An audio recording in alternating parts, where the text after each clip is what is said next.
This episode of Beyond the Closing is brought to you by First United Land Transfer. This is Ian Bell with First United. Welcome to this episode of Beyond the Closing. Today, we're here with Lisa Koza of Keller Williams Real Estate, and we're going to talk about a very interesting situation she recently came across that pertains to fraud in our industry. So thank you for being here today, Lisa. Oh, you're welcome. Yeah, it's definitely a message that, needs to be talked about, explored. For sure. Yeah. So before we get into that, why don't you tell us just a little bit about how did you get into the real estate business? Well, I don't know if you know this about me, but I used to live in Jersey, and I actually took the classes in New Jersey I'm going to date myself, what was it, 1988, I think it was. But I decided not to get my license. I was newly married. I was going to have kids. I couldn't live a commissioned life, Okay. So then I decided, what was it, in 2017 that it was time. I read a thing. What is a normal realtor? A woman in her 50s, a female in her 50s with some college. And I was like, well, that's me. Perfect candidate. It's time. Mm-hmm. So I went and got my license, and I haven't looked back. I love it, so. Cool. Very nice. I think a lot of people in our industry kind of get into it, not by accident, but it wasn't really their number one choice. Yeah. It was the same with me, 18 years ago, and here we are. Wow, you've been here that long, yeah. A long time. So but, I was a video producer since 2006. Yeah. Okay. So I like to marry those two things together, and just I don't know. I like real estate. Real estate. Well, you do a good job at it. Thank you. That's why we're here I today. appreciate So, that. yeah, one thing that is just rampant in our industry is fraud. There's so much fraud. It's crazy. From fraudulent funds, whether it's wire transfers, checks, even bank checks, fraudulent notary activity, or whatever the case might be. There's so many policies we have in place and procedures to protect all the parties involved in a transaction. The interest of the parties involved and the funds involved. So, why don't you get us started by telling us about this interesting situation that you just had? So I actually had a phone call from a seller who lives in Florida, and he was like, "Oh, I have this piece of land in Bethlehem. I would like to sell it, And I had just closed, actually, just a month prior to that, with another seller that had land in the Poconos at Mount Pocahontas, and he was from Utah. So I had asked that guy, send me your driver's license. I have to prove who you are, at least, what I mean? So I got that from that one. That all worked out. That closed. So another phone call. He found me on Google. And I'm like, sure, love to help you out. Let me get some. I'll figure out how much, the value of the land is. It was down in South Bethlehem. So I send him, I get his license, and then I send him via DocuSign, online. He signs all the paperwork. Sure. I get the property listed. I get the property under contract. And, we have a buyer. And so her title company, actually, you know what? That seller disappeared on me for a little bit. As soon as we were going under contract, I couldn't get a hold of him for a few days. Okay. And I was like, this is really weird. Usually a seller really wants to know, when am I what's getting going paid, on, that kind of and I thing. kept calling him and texting him and emailing him. Anyway, long story short, you have the buyer, and there's paperwork that has to get sent to him. And he's like, can I use my own notary? Because I'm like, the title company needs to use their own notary. He's like, I want to use my own notary. I'm like, well, no, you can't. This is the process. And it ends up where he just kind of goes missing again, And then I get a phone call. I was in Austin, Texas at a KW event, mega camp, and I get a phone call. He's like, is this Lisa Koza? And I'm like, yeah. And he's like, you have my property for sale, and I've never spoken to you. I never listed anything with you. I never signed anything with you. And I'm like, oh, man. I'm like, that's messed up, because I was already starting to wonder what's up with this seller, this fake seller. Sure. So he's like, yeah, I never signed anything. And I'm like, well, how'd you know? Some woman called him because she saw the sign on the land, and she was trying to bypass the realtor and buy directly from the seller.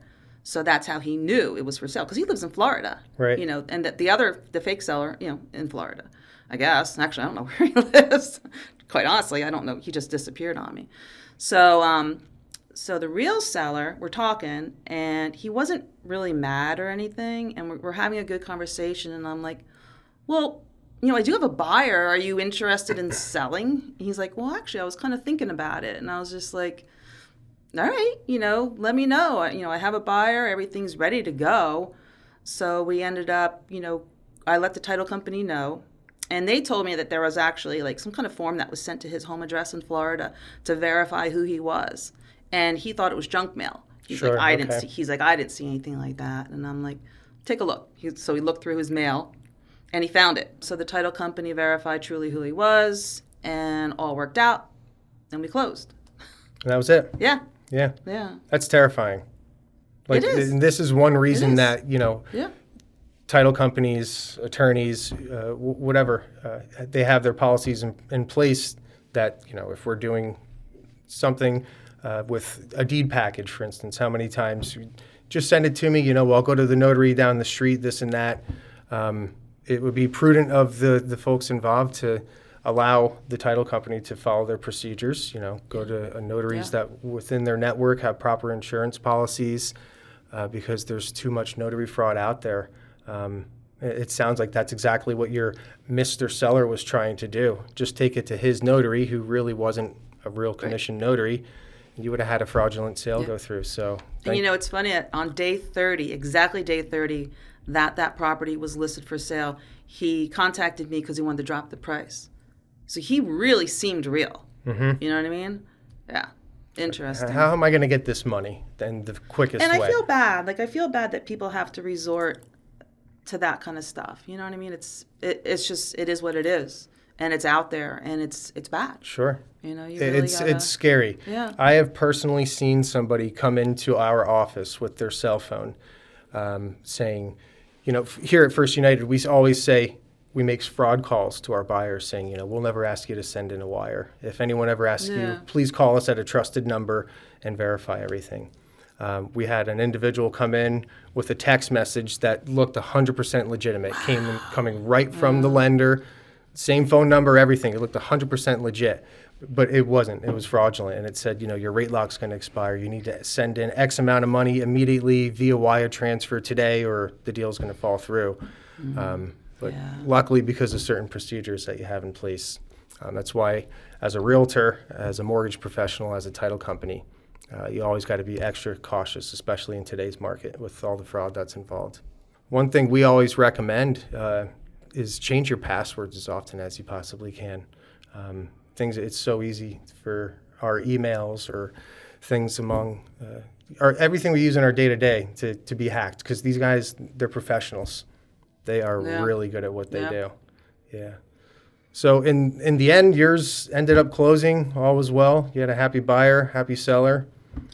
Everything was good. Yeah, I did. He was. I mean, he got his check, and we were in communications, and he was a cool dude. Mm-hmm. You know, I was actually joking around with him. I probably shouldn't have, but I'm like, well, the real Jeffrey, please stand up. Mm-hmm. You know, like he was a...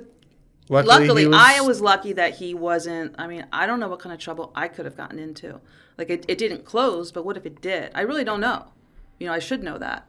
But do you have any idea? Like, could I be sued, or, you know, like... That would be a question for the GLVR? Yeah, your broker, or yeah. maybe even some counsel. Because that's messed up. Yeah, because I'm sure it's happened and will happen again, unfortunately.